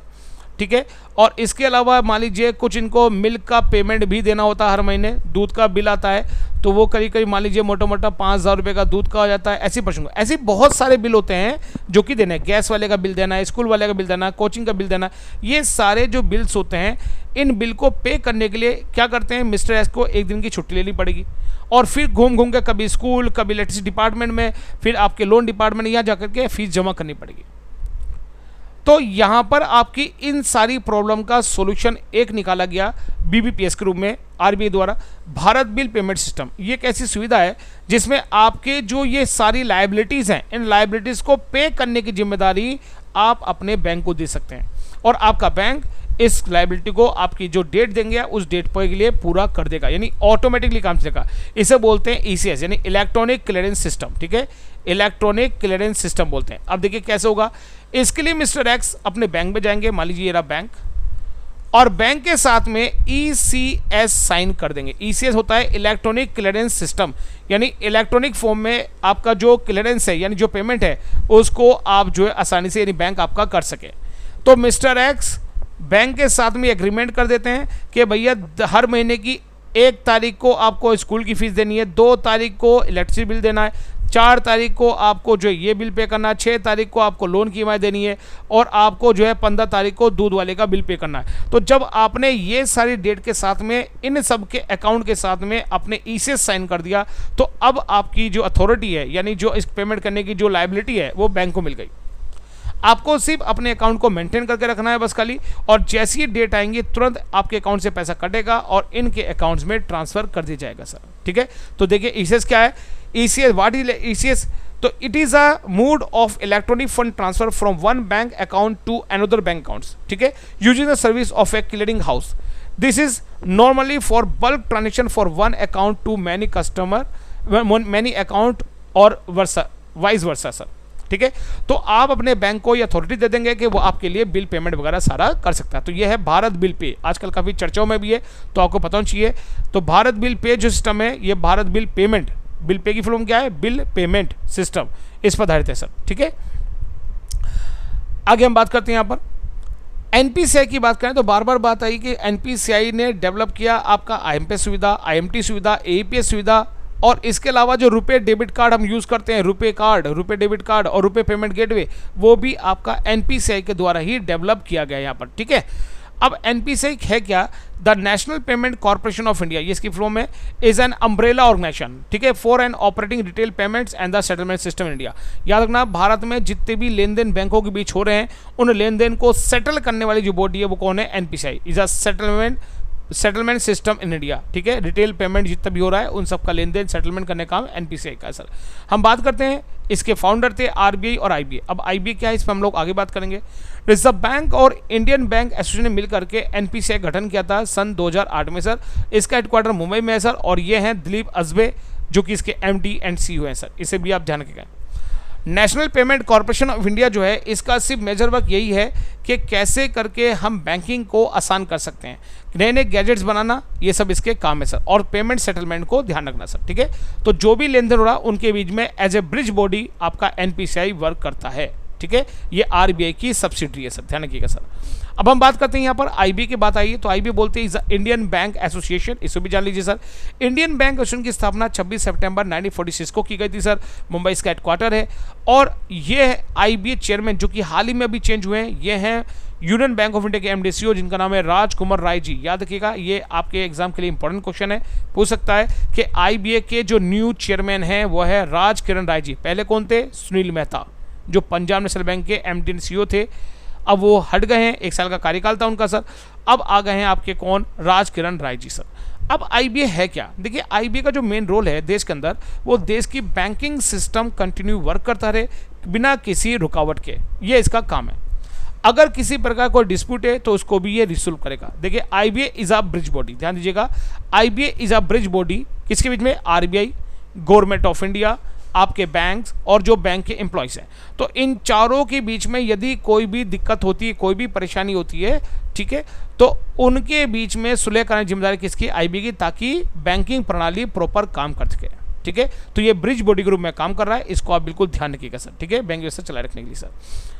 IBA representative body of the management of banking in India operating in India and associate of Indian bank and the financial institute based in Mumbai sir. ठीक है, इसे भी याद रखिएगा सर। आगे हम बात करते हैं, देखिए लाइक एंड सब्सक्राइब प्लीज जरूर कीजिएगा। ठीक है, आगे हम बात करते हैं इसके अंदर। अब जो बैंक टू बैंक के लेन देन हुए, हमने बात करी लेन देन हुए, जब आपने देखा होगा आपके अकाउंट में जब पैसा आता है या जाता है तो आपको बैंक मैसेज करता है कि इतना पैसा डेबिट या क्रेडिट हो गया। अब जब ऐसा होता है तो ये तो बैंक मैसेज करा, लेकिन बैंक टू बैंक कंफर्मेशन कैसे होती है? अगर मैं एग्जाम्पल लूँ यहाँ पर, तो देखिए मान लीजिए ये है मिस्टर एक्स जो कि स्टेट बैंक के कस्टमर है। ठीक है, एक बैंक है पीएनबी जिसके कस्टमर है मिस्टर वाई। ठीक है, अब मिस्टर एक्स को वाई को पैसा भेजना है तो मिस्टर एक्स अपने बैंक में पैसे जमा करेंगे और आपका बैंक पीएनबी में पैसा भेजेगा और पीएनबी मिस्टर वाई के खाते में पैसे देगा। जैसे ही पैसे यहाँ गया और यहाँ से इनके अकाउंट में गया पहुंचा तो कंफर्मेशन आप दोनों को आपके बैंक भेज देंगे। लेकिन बैंक टू बैंक कंफर्मेशन कैसे होगी? उसके लिए काम करेगा बीच में कौन? स्विफ्ट। देखिए स्विफ्ट होती है the society for world wide interbank financial telecommunication. जैसे आप व्हाट्सएप यूज़ करते हैं तो व्हाट्सएप के लिए क्या मोबाइल नंबर होना चाहिए और मोबाइल नंबर पे आप व्हाट्सएप पे चैट कर सकते हैं, बातचीत कर सकते हैं सर। ठीक है, उसी प्रकार से स्विफ्ट एक अंतर्राष्ट्रीय स्टैंडर्ड है जिसके माध्यम से आप जो बैंक है 11,000 प्लस जो बैंक इससे जुड़े हुए हैं वो बैंक आपस में जो लेन देन कर रहे हैं उन लेन देन के एसएमएस को इस पर सेंड करते हैं। एक अनुमान के अनुसार 15 मिलियन मैसेजेस पर डे इस पर सेंड किए जाते हैं सर। ठीक है, हम इसको आगे दिक्कत करते हैं। देखिए जो भी स्विफ्ट कोड है वो स्विफ्ट कोड अगर आप देखेंगे तो ये 11 डिजिट का अल्फा न्यूमेरिक कोड होता है। ठीक है, और हर बैंक का अलग अलग कोड होता है सर। ये तो आप इसे स्विफ्ट कोड या बीआईसी कोड भी कहते हैं सर। क्या बोलते हैं इसको? बीआईसी कोड भी कहते हैं। अगर आप देखें बीआईसी यानी कि बैंक आइडेंटिफायर कोड बोलते हैं इसके लिए सर। बीआईसी यानी कि बैंक आइडेंटिफायर कोड भी कहते हैं सर। ठीक है, क्या काम है? Swift code are most commonly use for international wire transfer and also for the exchange of order messages between banks. तो बैंकों के बीच, दुनिया भर के जो बैंक्स हैं उनके बीच जो लेन देन हो रहे हैं उन लेन देन के एसएमएस को यानी मैसेजिंग को भेजने वाला ग्रुप है आपका स्विफ्ट सर। स्विफ्ट की बात की जाए तो वेरी इंपॉर्टेंट आपके एग्जाम के लिए ध्यान रखिएगा, इसकी स्थापना 1973 में हुई थी अंडर बेल्जियम लॉ, यानी बेल्जियम कानूनों के अधीन इसकी स्थापना 1973 में की गई थी। जेवियर प्रेज टाशो इसके कौन है सर? आपके सीईओ हैं सर, ध्यान रखिएगा इस बात के लिए। और इसका आईएसओ कोड एग्जाम में पूछा चुका है, आईएसओ 9362 इसका आईएसओ कोड है, इसको याद रखिएगा सर। ठीक है, अंडर बेल्जियम जो रेड कलर में है ये काफ़ी इंपॉर्टेंट है, एग्जाम में पूछे जा चुके हैं सर। ये फुल फॉर्म वगैरह पूछी गई इसलिए ध्यान रखिएगा इस बात के लिए। और अगर बात करें इसका हेडक्वार्टर तो है ब्रुसेल यानी कि बेल्जियम है सर। आपको एक बात और याद रखनी है सर, बेल्जियम के ब्रुसेल में आपका स्विफ्ट का हेडक्वार्टर है और यहीं से स्विफ्ट नेटवर्क जो है पूरी दुनिया भर के जो बैंक लेन देन कर रहे हैं उनके मैसेज को हैंडल करता है। इसके अलावा ब्रुसेल के अंदर ईयू यानी यूरोपियन यूनियन का भी हेडक्वार्टर है और इसके अलावा नाटो का भी हेडक्वार्टर यहीं पर है। इसको भी आप एक नंबर क्वेश्चन में याद रखिएगा सर। ठीक है, ये भी आपसे एग्जाम में पूछ लिया जाता है सर। आगे हम बात करते हैं। अब जो स्विफ्ट कोड की हमने बात करी यानी बैंक आइडेंटिफायर कोड जो है हमारा यानी स्विफ्ट कोड, ये 8 से 11 डिजिट का कोड होता है। देखिए मैं आपको कोड दिखाता हूँ यहाँ पर, यह है स्विफ्ट कोड। ठीक है, ये 8 से 11 डिजिट का कोड होता है, जिसे कोड यहाँ पर आप देख रहे हैं लिखा हुआ एग्जाम्पल के रूप में सर। तो इसमें जो पहले 4 डिजिट आप देख रहे हैं सर, पहले 4 डिजिट्स आपके ब्रांच कोड को रिप्रेजेंट करते हैं, यानी किस ब्रांच से आपका ये आया है पैसा, यानी बैंक ब्रांच जो होती है, बैंक का नाम और बैंक के जो कोड है वो यहाँ से हमें पता चलता है। अगले 2 डिजिट जो होते हैं ये कंट्री के बारे में बताते हैं, जैसे प्लस 91 वगैरह होता है ना सर, 91 बता दिया, 92 बता दिया, तो उससे हम कंट्री का पता लगाते हैं सर। और अगले 2 डिजिट जो होते हैं लोकेशन बताते हैं, किस लोकेशन का बैंक था जहाँ से ये मैसेज हुआ है सर। और लास्ट के 3 डिजिट जो होते हैं ये ब्रांच कोड या ब्रांच लोकेशन को शो करते हैं सर। अब देखिए जैसे फंड ट्रांसफर करना, किसी को मैसेज किया हमने, एसबीआई ने पीएनबी को किया, तो एसबीआई का भी अपना एक कोड होगा और ऐसी पीएनबी का भी अपना कोड होगा। तो स्विफ्ट के माध्यम से एसबीआई मैसेज करेगा पीएनबी को, भैया आपके अकाउंट में इतना पैसा भेजा गया, इसके बंदे के माध्यम से पैसा मैंने सेंड कर दिया, आपको रिसीव हुआ नहीं हुआ, इसको देखिए सर। तो जब आपका स्विफ्ट कोड आता है तो आप देखेंगे कि पहले 4 डिजिट से पता चल गया कि बैंक का नाम क्या है सर, कौन से देश का बैंक है, किस लोकेशन का बैंक है। मान लीजिए यूपी का बैंक है सर, तो यूपी में कहाँ का बैंक है, यूपी में लखनऊ इंदिरा नगर का बैंक है सर। तो एग्जैक्ट लोकेशन का पता चलता है और उसके माध्यम से फंड ट्रांसफर किया जाता है। ठीक है, तो लेन देन जो भी बैंकों में किए जा रहे हैं, दुनिया के 11,000 प्लस फाइनेंशियल इंस्टीट्यूट से जुड़े हुए हैं और जो भी लेन देन हो रहा है वो स्विफ्ट के माध्यम से होता है सर। ठीक है, मैं आपको दिखाता हूँ यहाँ पर। देखिए swift does not hold funds और manage account on behalf of customer. तो कस्टमर के बिहाफ पर ये कोई अकाउंट मैनेज करने वाला संगठन नहीं है सर, या फंड को होल्ड करने लगता सर। ये क्या करता है, linked more than 11,000 plus financial institute, यानी इस पर 11,000 ज़्यादा फाइनेंशियल इंस्टीट्यूट जुड़े हुए हैं इन मोर देन 200 प्लस कंट्री, दुनिया के 200 से ज़्यादा देशों के कंट्री यूनियन टेरिटरीज के 11 से 1000 से ज़्यादा फाइनेंशियल जुड़े हुए हैं। Who were exchange an average of over 15 million message per day, जैसे मैंने बताया कि on average 15 million message per day इस पर सेंड किए जाते हैं। तो ये बात समझ में आ गई आपके कि ऑनलाइन ट्रांजेक्शन कैसे हो रहा है और जो आपस में लेन देन हो रहे हैं वो किए जा रहे हैं स्विफ्ट के माध्यम से। ठीक है, जैसे स्विफ्ट काम करता है वैसे ही भारत का अपना खुद का एक सिस्टम है, वो है SFMS। एग्जाम में इसकी फुल फॉर्म आती है, ज़्यादा इंपॉर्टेंट नहीं है लेकिन आपको बता दूं, structured financial messaging system. Structured financial message system की बात किया जाए तो 2001 में इसको इंट्रोड्यूस किया गया IDRBT के द्वारा सर। ठीक है, ये भी RBI की एक सब्सिडी है।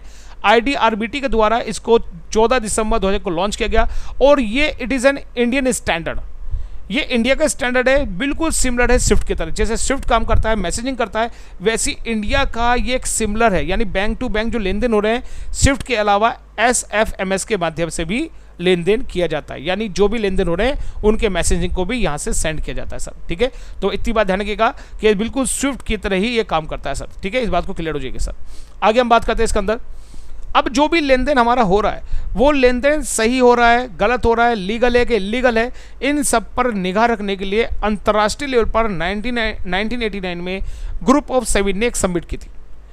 ग्रुप ऑफ 7 ने तय किया कि अंतर्राष्ट्रीय लेवल पर जो भी फंड जिस देश में जा रहा है या आ रहा है तो उस पर निगरानी के लिए एक वॉचडॉग बिठाया जाए। इसका नाम होगा FATF, financial action task force, जिसका एक ही मकसद है, उसका मकसद सिर्फ एक है, क्या, combat money laundering and the terrorism financing, यानी कि जो आपके काला धन इधर से ट्रांजेक्शन हो रहा है उस पर निगरानी करना है सर, और आतंकवादियों को जो पैसा इधर से जा रहा है उसको रोकना इनका काम है सर। ठीक है, अब देखिए ये क्या देखते हैं कि दुनिया भर के देशों से मान लीजिए पाकिस्तान में पैसा जा रहा है, चलो जा रहा है पैसा, पाकिस्तान की मदद के लिए पैसा जा रहा है, लेकिन वो पैसा पाकिस्तानियों की मदद करने की जगह सीधा क्या हो रहा है वहाँ पर कि टेररिज्म की हेल्प के लिए यूज़ किया जा रहा है, टेररिज्म एक्टिविटी उससे स्ट्रॉन्ग की जा रही है, जिसको लेकर के FATF ने उसको चेतावनी दी कि आपको ये चीज़ें रोकनी पड़ेंगी, अगर आप नहीं रोक पाएंगे तो आपके ऊपर कार्रवाई करते हुए आपको ब्लैक लिस्ट किया जाएगा।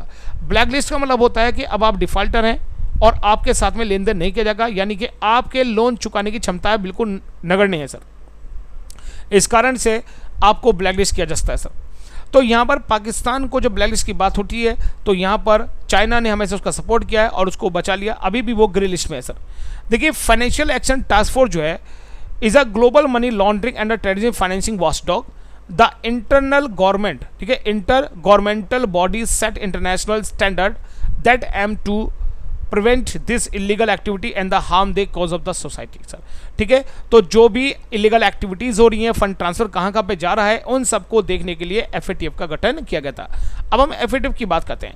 देखिए फाइनेंशियल एक्शन टास्क फोर्स की बात की जाए तो फाइनेंशियल एक्शन टास्क फोर्स इसके जो मेंबर्स हैं प्रेजेंट में वो 39 मेंबर है। ध्यान के sir, financial action task force के मेंबर 39 है और इसकी स्थापना 1989 में G7 यानी ग्रुप ऑफ 7 के द्वारा इसकी स्थापना की गई थी और इसका हेडक्वार्टर पेरिस में यानी फ्रांस में है सर। इसको भी आप बिल्कुल ध्यान रखिएगा सर। और इसके प्रेसिडेंट कौन है, मार्कस प्लेयर हैं सर। ये रहे मिस्टर मार्कस प्लेयर FATF के प्रेसिडेंट सर। ये भी आपके लिए काफ़ी इंपॉर्टेंट है। आज की क्लास में, आज के इस लेक्चर में हमने काफ़ी इंपॉर्टेंट टॉपिक पर डिस्कस किया। हमने NEFT, RTGS, IMPS सुविधा को बहुत अच्छे से समझा, देखा और रिलेटेड क्वेश्चन अब नेक्स्ट क्लास में या नेक्स्ट वीडियोज़ में मैं आपके लिए डालूंगा, उसको भी आप लगा के चेक कीजिएगा हम कितना जाने कितना नहीं जाने। अगर कोई टॉपिक को दोबारा समझना हो तो प्लीज़ वीडियो को पीछे करके आप दोबारा से देख सकते हैं, समझ सकते हैं इसके अंदर। अगर आपको वीडियो में कोई शिकायत हो, कोई कंटेंट को सेट करना हो तो आप प्लीज़ कमेंट कर सकते हैं, मैं उस कमेंट को जरूर देखूंगा, उसके ऊपर रेस्पॉन्स भी आपको आसानी से दूंगा सर मैं। और अगर आप चाहते हैं किसी खास सब्जेक्ट पर वीडियो बनाना चाहते हैं तो मैं उसको आप सजेस्ट कीजिए, मैं आपके लिए उस सब्जेक्ट के ऊपर भी वीडियो बनाऊँगा। ठीक है, बहुत जल्द मैं हिस्ट्री, पॉलिटी, ज्योग्राफी पर भी वीडियो आपके लिए लेकर आऊँगा, बैंकिंग के ऊपर वीडियो लाऊंगा, यानी complete GK, GS, static GK, financial awareness पर टॉपिक पर मैं आपके लिए ये वीडियोज़ बनाता रहूँगा sir. Thanks for watching. Don't forget to like, comment, share and subscribe my channel. हंसते रहिए, खुश रहिए। Thank you.